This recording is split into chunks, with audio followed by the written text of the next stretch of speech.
You guys ever hear of the man who ran into the forest and disappeared forever?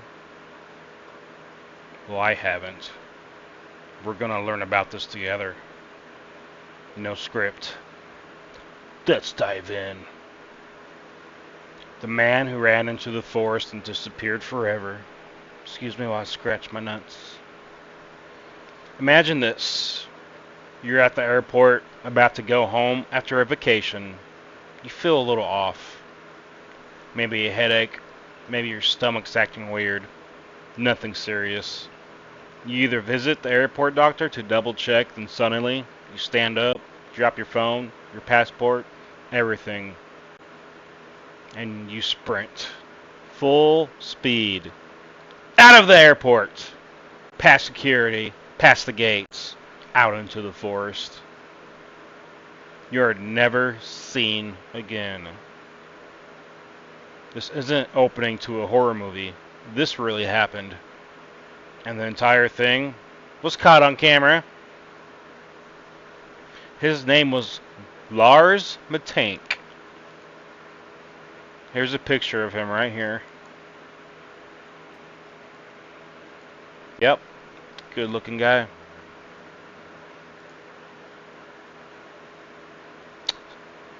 He was 28-year-old guy from Germany. By all accounts, was completely normal, a bit shy, a bit reserved, liked soccer, hung out with friends, had a stable job. Nothing about him screamed mystery. But what happened to him in the summer of 2014 is one of the strangest unsolved cases in Europe. Lars had flown with his friends to Varna, Bulgaria, a popular beach destined on the Black Sea. They partied, drank, played soccer. On one of those days, Lars got into a small fight with another group of tourists. It wasn't some brutal brawl or anything, but he took a hit to the side of the head. He didn't think much of it at the time. Later, though, he had ear pain. Ah! The airport doctor diagnosed him with a ruptured eardrum and told him not to fly. So while the rest of his friends boarded the plane home, Lars stayed behind and checked into a cheap hotel near the airport. That's when things started getting weird. Buckle up, kiddos. Lars called his mother, whispering that he was being followed. He said people were trying to kill him, that he was hiding. His voice was trembling, paranoid. He told her to cancel his credit cards. He said he was scared. This was not like him at all.